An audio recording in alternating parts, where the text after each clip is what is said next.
کہ سورہ ملک کے آغاز میں اللہ رب الکریم نے جو ارشاد فرمایا کہ الذی خلق الموت والحیات لیبلوکم ایکم احسن عملا، کہ اس حکم کے تحت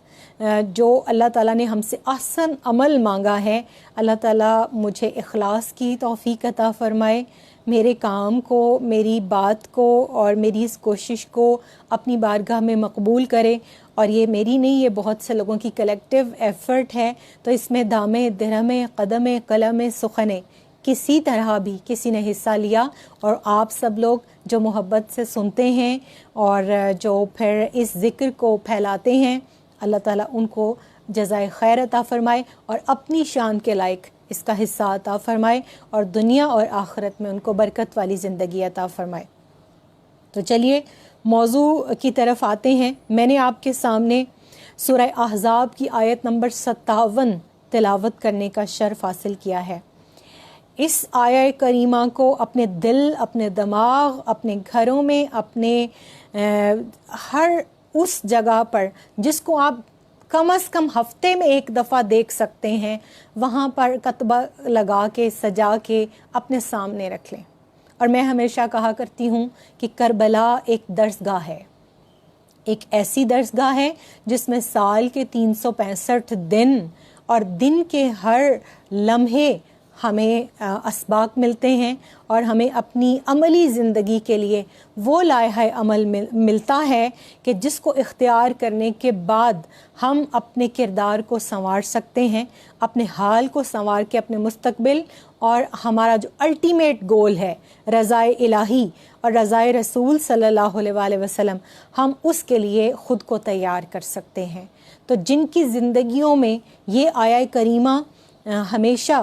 جو ہے مد نظر رہتی ہے اور ہمیشہ وہ اس کو اپنے لیے بطور سبق کے اپنے ہر عمل کے لیے ساتھ لے کر چلتے ہیں، تو کبھی ایسا نہیں ہو سکتا کہ وہ آل رسول صلی اللہ علیہ وآلہ وسلم سے مودت کا جو حق اللہ رب الکریم نے قرآن کریم میں بزبان مصطفیٰ صلی اللہ علیہ وآلہ وسلم ہم تک پہنچایا ہے، قُلْ لَا أَسْأَلُكُمْ عَلَيْهِ أَجْرًا إِلَّا الْمَوَدَّةَ فِي الْقُرْبَى کی شکل میں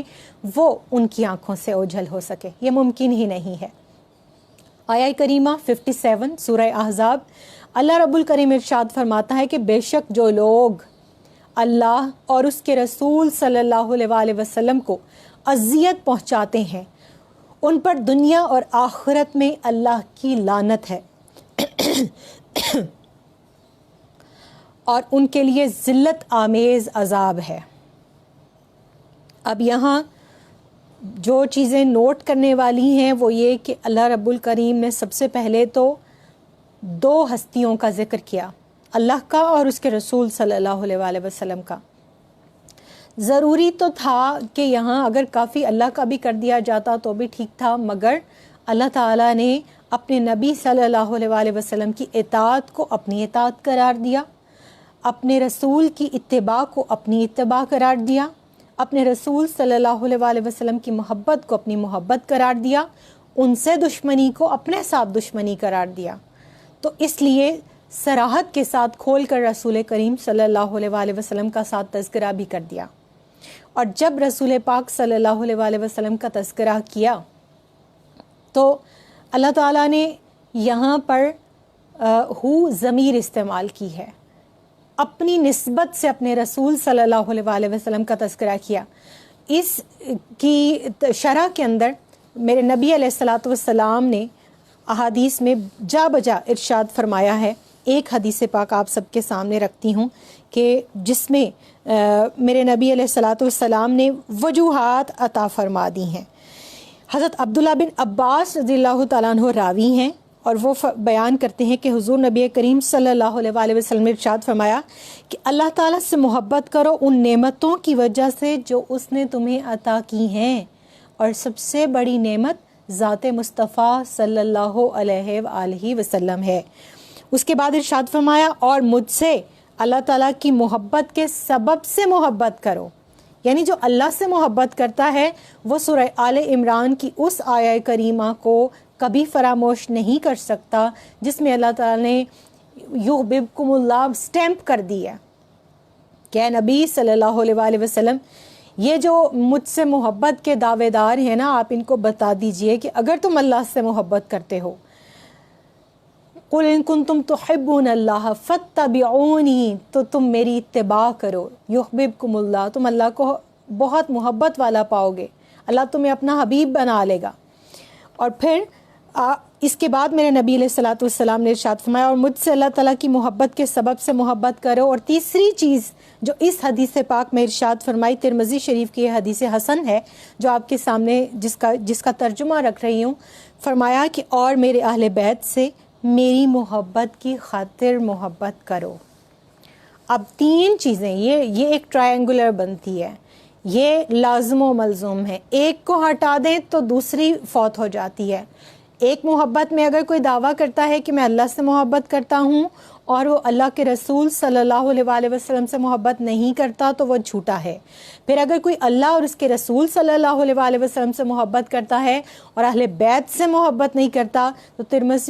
ترمذی شریف کی اس حدیث پاک اور سورہ احزاب کی اس آیہ کریمہ کے مطابق وہ اپنے دعوے میں جھوٹا ہے۔ یعنی یہ تینوں محبتیں ایک دوسرے کے ساتھ اس طرح سے وابستہ اور پیوستہ ہیں کہ ایک کو الگ کریں تو دوسری کا وجود ختم ہو جاتا ہے، بے معنی ہو جاتا ہے، وہ ایک کھوکھلا دعویٰ رہ جاتا ہے، جس کو میں کہا کرتی ہوں کہ عشق نمازانی تو بندیا ورنہ بانگاں کوفی شامی۔ تو اللہ تعالیٰ قرآن پاک میں اپنے نبی صلی اللہ علیہ وآلہ وسلم، اپنے رسول کی نسبت اپنی طرف کرتے ہوئے ارشاد فرماتا ہے وَرَسُولَهُ لَعَنَهُمُ اللَّهُ فِي الدُّنْيَا وَالْآخِرَةِ۔ اس کے اوپر پھر اللہ تعالیٰ جو اللہ اور اس کے رسول صلی اللہ علیہ وآلہ وسلم کو اذیت پہنچاتے ہیں تو اللہ کیا کرتا ہے، ان پر دنیا اور آخرت میں اللہ کی لعنت ہے۔ دشمن ہے رسول کے، مگر لعنت کون بھیج رہا ہے؟ اللہ، کیونکہ وہ اپنے نبی صلی اللہ علیہ وآلہ وسلم کا محب ہے، آپ سے محبت کرتا ہے، آپ کی محبت کے اندر اس نے اس پوری کائنات کو تخلیق فرمایا، سب کچھ تمہارے واسطے پیدا کیا گیا، سب غایتوں کی غایت اولا تم ہی تو ہو یا رسول اللہ صلی اللہ علیہ وآلہ وسلم۔ تو جب پیدا ہی اپنے حبیب کے لیے کیا تو ان کی خوشی کے لیے ہی اعلیٰ حضرت نے فرمایا کہ خدا کی رضا چاہتے ہیں دو عالم، خدا چاہتا ہے رضا محمد صلی اللہ علیہ وآلہ وسلم۔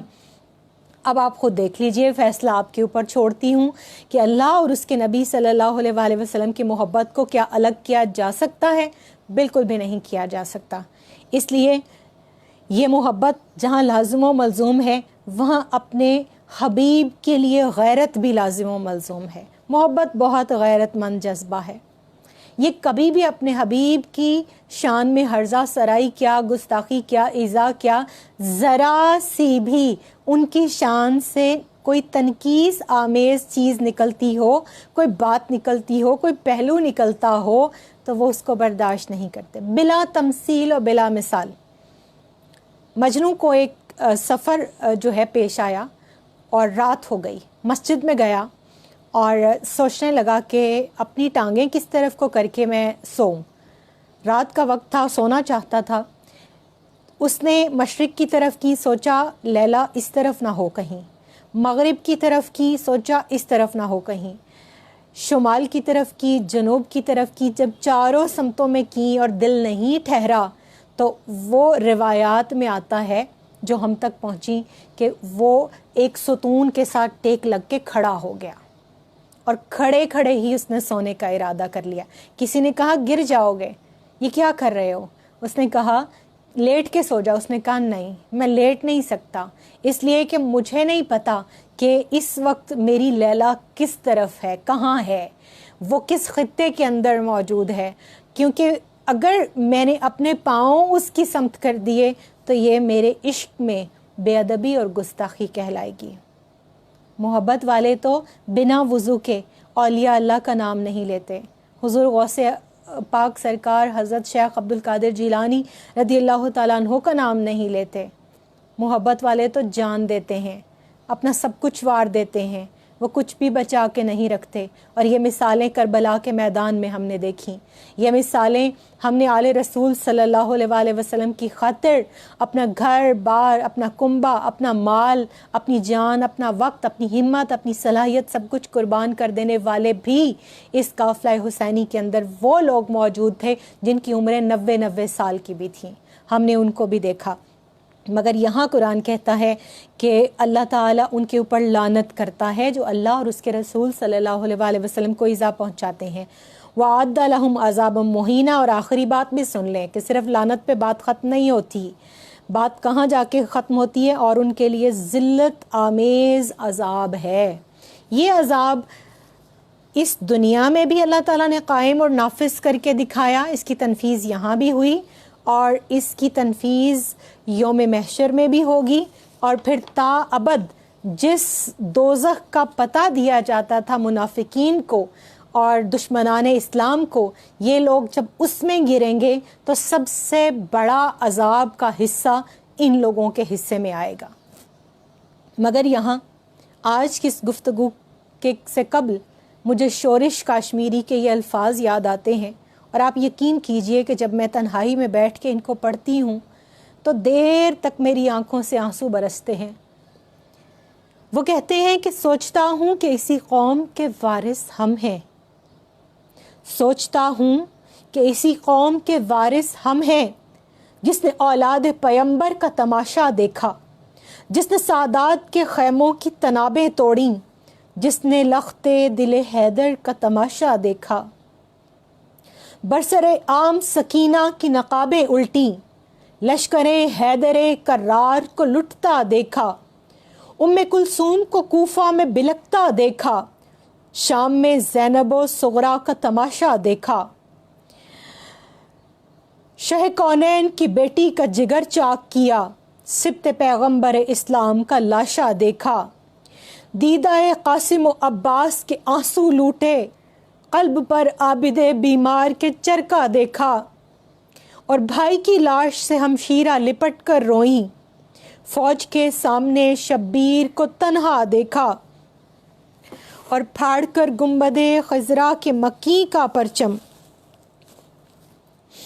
پھاڑ کر گنبد خضرا کے مکی کا پرچم، عرش سے فرش تلک حشر کا نقشہ دیکھا، اور قلب اسلام میں صدمات کے خنجر کھونپے، قلب اسلام میں صدمات کے خنجر کھونپے، کربلا میں کف قاتل کا تماشا دیکھا، اور ابو سفیان کے پوتے کی غلامی کر لی، خود فروشوں کو ونایت سے پنپتا دیکھا، اے میری قوم تیرے حسن کمالات کی خیر، اے میری قوم تیرے حسن کمالات کی خیر، تو نے جو کچھ بھی دکھایا وہی نقشہ دیکھا، تو نے جو کچھ بھی دکھایا وہی نقشہ دیکھا. یہ سبھی کیوں ہے؟ یہ کیا ہے؟ مجھے کچھ سوچنے دے. یہ سبھی کیوں ہے؟ یہ کیا ہے؟ مجھے کچھ سوچنے دے. کوئی تیرا بھی خدا ہے مجھے کچھ سوچنے دے. کوئی تیرا بھی خدا ہے مجھے کچھ سوچنے دے. آج اسی فکری نشست کے ساتھ میں آپ کی خدمت میں حاضر ہوں، اور قبل اس کے کہ میں ان بدبختوں کا انجام آپ کے سامنے ایک ایک کر کے بیان کروں، میں آپ کو ایک موٹا سا فارمولہ بتا دیتی ہوں. اور مقالات احسانی میں سید مناظر احسن گیلانی نے اپنی اس کتاب میں یہ فارمولہ دیا ہے. کتاب کا میں نے پتہ بتا دیا، رائٹر کا بتا دیا. بہت خوبصورت کتاب ہے، دیکھنے اور پڑھنے کے لائق ہے، بار بار پڑھنے کے لائق ہے. اور جب میں اس چیپٹر کو پڑھتی ہوں تو آپ یقین کیجئے کہ مجھے اس طرح سے کربلا کے جو امام علی مقام علیہ السلام کے دشمن تھے، آپ کے جو قاتلین تھے، ان کا انجام 2+2=4 کی طرح سے چشم تصور میں کھل کر سامنے آ جاتا ہے کہ ابہام کی ایک رتی برابر بھی باقی نہیں رہتی.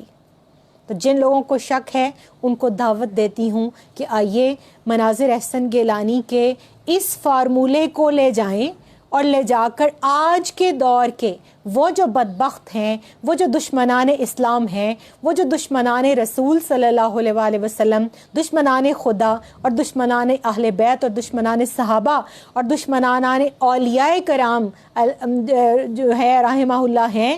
ان کے اوپر یہ اصول اپلائی کریں. پھر اس کے بعد آپ کو ان تفاصیل سے جو ہے وہ یقیناً کوئی غرض نہیں ہوگا کہ خولی کا انجام کیا ہوا، عمر بن سعد کا کیا ہوا، یزید کا کیا ہوا. پھر یہ آپ کے سامنے بہت چھوٹی چھوٹی سی حکایتیں رہ جائیں گی. گو کہ یہ وہ حقیقتیں ہیں کہ تاریخ کے اندر بار بار ان کو مسخ کرنے کی کوشش کی جاتی ہے، ان کو مٹانے اور دبانے کی کوشش کی جاتی ہے، ان کے دفاع میں کتابیں لکھی جاتی ہیں. ہر دور کے اندر یزیدیت حسینیت سے برسر پیکار ہے، مگر علامہ نے کہا تھا کہ ستیزہ کار رہا ہے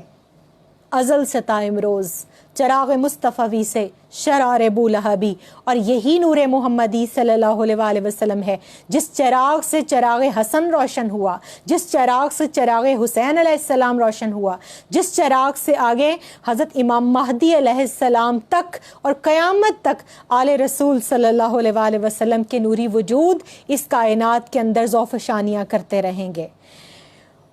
مقالات احسانی سید مناظر احسن گیلانی، فارمولہ میں نے آپ کو بتانا ہے. وہ کہتے ہیں کہ کچھ مسافر ایک سفر پر تھے، صحرا کے سفر پر، اور اس صحرا کے بعد جنگل بھی آتا تھا اور درمیان میں میدان کرب و بلا بھی پڑتا تھا. سیم اسی جگہ کی بات کی انہوں نے. وہ کہتے ہیں کہ ان کو کوئی وہاں پر اللہ والا ملا اور اس نے ان سب کو بلا کے نصیحت کی، کیونکہ وہ نور بصیرت جو اللہ نے اس کو عطا کیا تھا وہ اس سے دیکھ رہا تھا. اس نے بلا کے کہا کہ دیکھو تم جنگل کے سفر پر جا رہے ہو، آگے جنگل میں ہاتھی ہیں اور ہاتھی کھلے غول کے غول پھر رہے ہیں. ایک بات یاد رکھنا، جنگل میں کہیں پانی میسر آئے گا، کہیں نہیں، کہیں کچھ کھانے کو ملے گا، کہیں نہیں. مسافت لمبی ہے، بھوک پیاس کے عالم میں کبھی یہ حماقت نہ کر بیٹھنا کہ ہاتھی کی کسی بچے کے اوپر حملہ کر کے اس کو کوئی نقصان پہنچانا، ورنہ ہتھنی جو ہے ہاتھی کے بچے کی ماں جو ہے وہ کبھی بھی اپنا انتقام نہیں بخشتی، وہ تمہیں نہیں چھوڑے گی. انہوں نے وعدہ کیا، ان بزرگ کی نصیحت کو پلے باندھا اور سفر پر روانہ ہو گئے. چلنے کے بعد جنگل آیا، جنگل کی کچھ دن کی مسافت طے کی، سخت گرمی، بھوک پیاس کا عالم، پانی ختم ہو گیا، کھانا ختم ہو گیا، اور اضطراری کیفیت کے اندر انہوں نے سوچا سامنے جو ہاتھی کے بچے پھر رہے تھے ان میں سے کسی ایک کو شکار کیا جائے. اب وہ 7 یا 8 لوگ تھے. ان تمام لوگوں میں سے باقی سب کے سب اس رائے پر متفق ہوئے کہ ہمیں اب مجبوری ہے اور اب ہمارے پاس کچھ بھی کھانے کو نہیں ہے، تو ہمیں یہ شکار ہاتھ سے جانے نہیں دینا چاہیے، ورنہ ہماری موت یقینی ہے. ایک شخص جو ان میں اس بزرگ کی نصیحت پر کاربند تھا، اس نے ان سب کو منع بھی کیا، لیکن وہ منع نہیں ہوئے. ہاتھی کے بچے کو پکڑ لیا، اس کو ذبح کیا اور اس کا گوشت کاٹا، اس کے بعد لکڑیاں جمع کی اور اس کا گوشت بھونا کھایا. سیر ہو کر شام ہوئی اور سب کے سب اللہ کا شکر ادا کیا اور سو گئے. وہ جو شخص جس نے منع کیا تھا اس نے ایک بوٹی کو بھی ہاتھ نہیں لگایا اور ان سب کو بھی منع کرتا رہا. اور بھوک کے عالم میں باقی تو سیر ہو گئے تھے، ان کو تو نیند آ گئی، مگر وہ جو ایک شخص تھا جو رکا رہا ہاتھی کے بچے کے گوشت کھانے سے، اس کے جو ہے بھوک کے عالم میں اس کو نیند نہیں آ رہی تھی اور وہ شب گزاری کر رہا تھا اور اللہ کے ذکر اذکار اور نوافل کے اندر مصروف تھا کہ اس کو کوئی آہٹ سنائی دی. اس آہٹ میں اس نے جب مڑ کر دیکھا تو ہاتھنی اس کے بالکل عقب میں اس کے پیچھے کھڑی تھی اور وہ اس کو سونگھ رہی تھی. اس کو یوں لگا کہ ابھی خوف کے مارے وہ اس کی جو ہے وہ روح نکل جائے گی، مگر ہتھنی نے کچھ دیر اس کو سونگھا،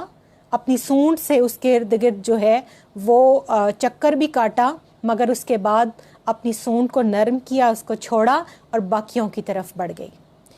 پھر وہ شخص کہتا ہے، اور مناظر احسن گیلانی لکھتے ہیں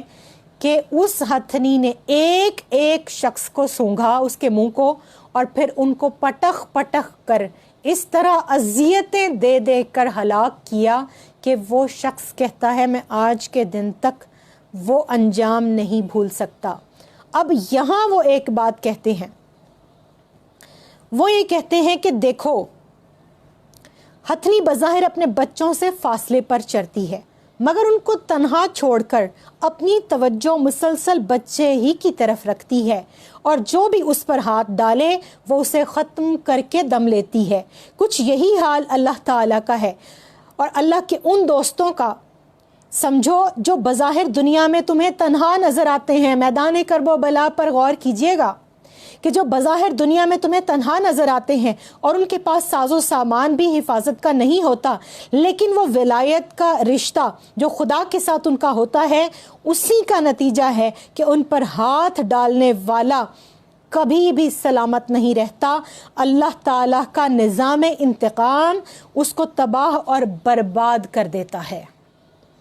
کتاب بھی میں نے بتا دی، حوالہ بھی میں نے دے دیا، اور اس کے بعد لاکھوں سلام اور کروڑوں سلام آپ کے ان اصحاب پر،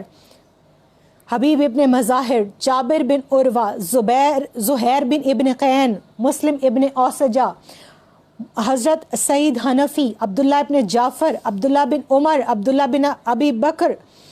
اور دیگر تمام اصحاب رسول صلی اللہ علیہ وآلہ وسلم، اصحاب امام علی مقام علیہ السلام، کہ جو آپ کے ساتھ میدان کرب و بلا تک پہنچے، جن کی حمایتیں تھیں، جن کی رفاقتیں تھیں، جن کی معیت میں آپ نے یہ پورا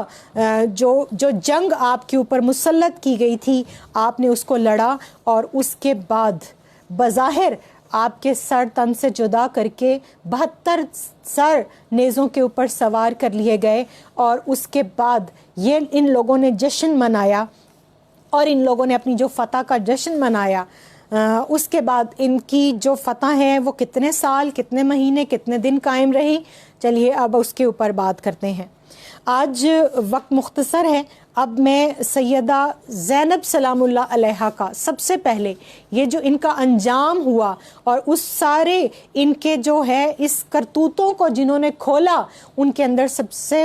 اولین نام جن دو ہستیوں کا آتا ہے، حدیث عشق دو بابست کربلا و دمشق، یکے حسین رقم کر دو دیگر زینب، سیدہ زینب سلام اللہ علیہا، جو راویہ کربلا بھی ہیں، اور کربلا کی جو مورخہ بھی ہیں، جو مفسرہ بھی ہیں، جو خطیبہ بھی ہیں، اور جنہوں نے اپنے خطبات کے ذریعے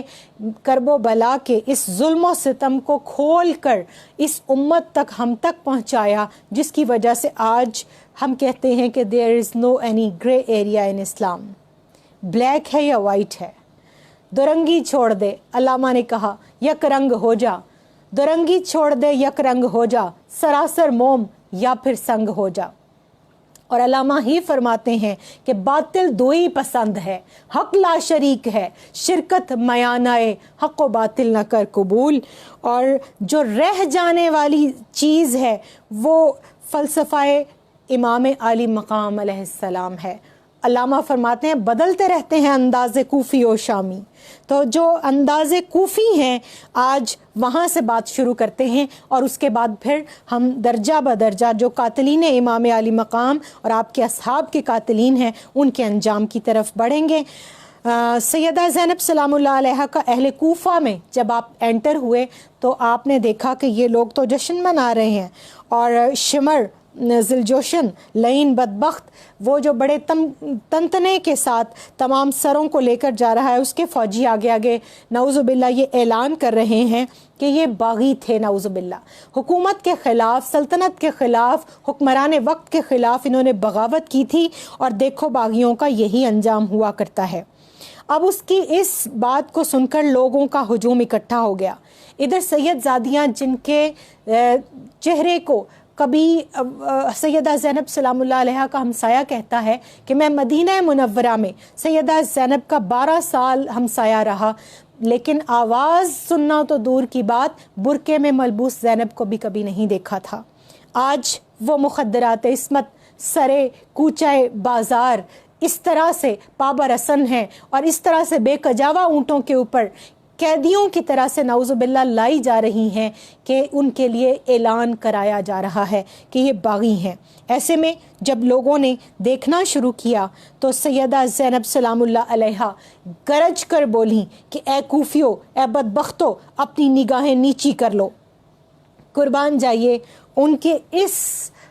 جرت کے اوپر کہ جس جرت کا مظاہرہ انہوں نے کوفہ کے بازاروں کے اندر بھی کیا، اور ان کا یہ کہنا اس قدر باروب تھا اور اس قدر آپ کے لہجے کے اندر جلالت تھی اور آپ کے لہجے کے اندر ایک سیدنا حیدر کرار کا ایک وہ تنتنا تھا کہ پھر تمام نگاہیں جھک گئیں۔ اس کے بعد سیدہ زینب سلام اللہ علیہا نے فرمایا،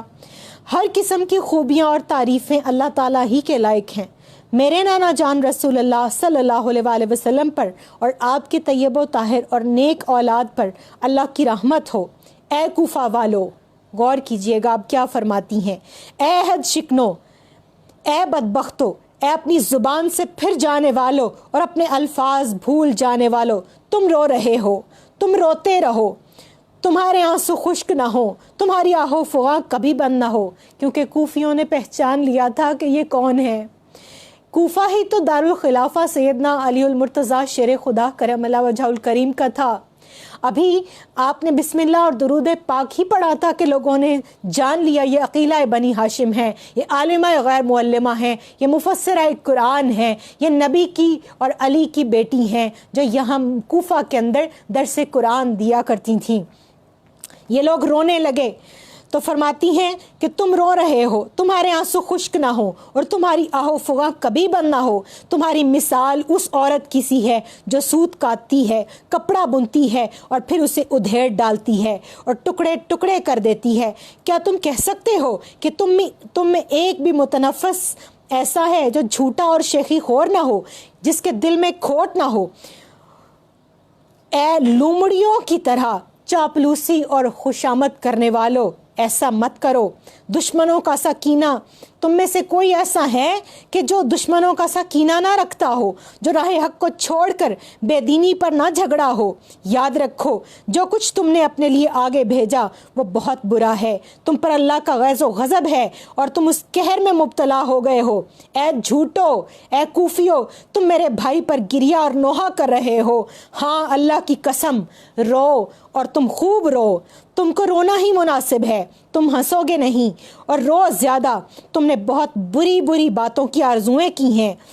جن کو تم رو دھو کر کبھی اپنا دامن پاک صاف نہ کر سکو گے۔ بھلا بتلاؤ تم خاتم النبیین حضرت محمد مصطفیٰ صلی اللہ علیہ وآلہ وسلم اور معدن رسالت کے نواسے کے قتل کے داغ کو کیسے دھو سکتے ہو؟ جنت کے نوجوانوں کے سردار کے قتل کے دھبے کو اپنے دامن سے کیسے مٹا سکتے ہو؟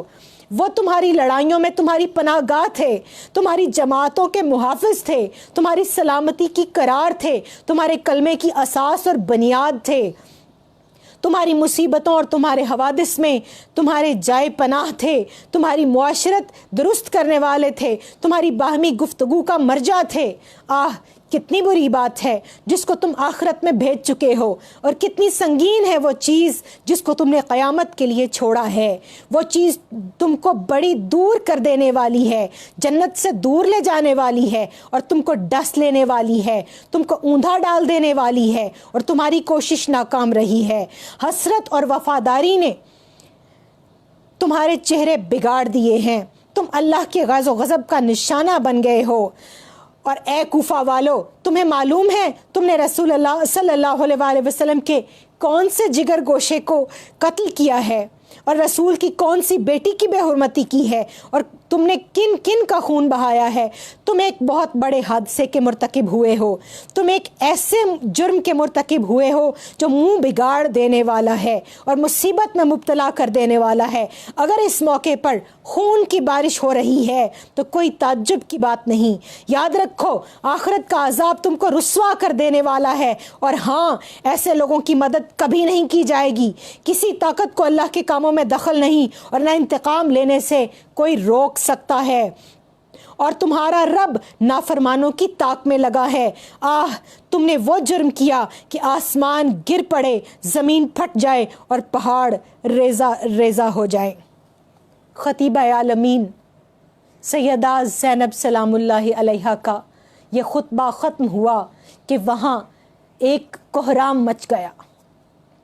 جس کو پتا تھا وہ بھی اور جس کو اب پتا چلا تھا وہ بھی، تمام کے تمام زار و قطار رونے لگے اور کہنے لگے کہ ہمارے ماں باپ آپ پر قربان، آپ کے سب بزرگ ہمارے بزرگوں سے بہتر، آپ کے جوان ہمارے جوانوں سے بہتر۔ عرب کا ایک فصیح جو ہے شاعر، بے مثال خطیب جو ہے وہ آگے بڑھا اور کہنے لگا کہ میرے ماں باپ آپ پر قربان، آپ کے بزرگ سب بزرگوں سے بہتر، آپ کے جوان سب جوانوں سے افضل، آپ کی عورتیں سب عورتوں سے افضل، آپ کی نسل سب نسلوں سے اعلیٰ، اور آپ کا فضل عظیم ہے جو نہ باطل سے دبتا ہے اور نہ باطل کے سامنے جھکتا اور نہ حق بات میں جھجکتا ہے۔ قربان جائیے خانوادہ رسول صلی اللہ علیہ وآلہ وسلم کی ان قربانیوں پر کہ جو انہوں نے امت محمدیہ علی صاحب الصلاۃ کے لیے دیں۔ پھر اس کے بعد ان کوفیوں کا کیا انجام ہوا، ان یزیدیوں کا کیا انجام ہوا، ان بدبختوں کا کیا انجام ہوا، ایک ایک کر کے انشاءاللہ اگلی نشست کے اندر میں آپ سب کے گوش گزار کروں گی۔ وقت مختصر ہے، مغرب کا وقت قریب ہے، دعا کرتے ہیں اور دعا میں سب سے پہلے اللہ کی سنت ادا کرتے ہیں کہ اہل بیت پاک سے گستاخیاں، بے باکیاں، لعنت اللہ علیکم دشمنان اہل بیت اور بے ادب گستاخ طبقے کو سنا دو اے حسن۔ یوں کہا کرتے ہیں سنی داستان اہل بیت۔ اللہ تعالیٰ اہل سنت والجماعت کو اور تمام مکاتب فکر کو حسینیت کے اوپر اکٹھا کرے، اور ہمیں جو واصف علی واصف رحمہ اللہ فرماتے تھے کہ کربلا کے بعد دو ہی طبقے تھے، ایک یزیدی اور ایک حسینی، تو آج ضرورت اس چیز کی ہے کہ ہم میں سے ہر شخص وہ کسی بھی مسلک سے تعلق رکھتا ہے وہ اپنے آپ کو میدان کرب و بلا کو درس بنا کر، ایک جائے جو ہے نصیحت بنا کر وہاں سے اپنے لیے کردار اخذ کرتے ہوئے صرف اور صرف حسینی بن جائے۔ ایک مرتبہ سورہ فاتحہ اور 3 دفعہ کل شریف پڑھ لیجئے۔ اللہم صلی علی سیدنا و مولانا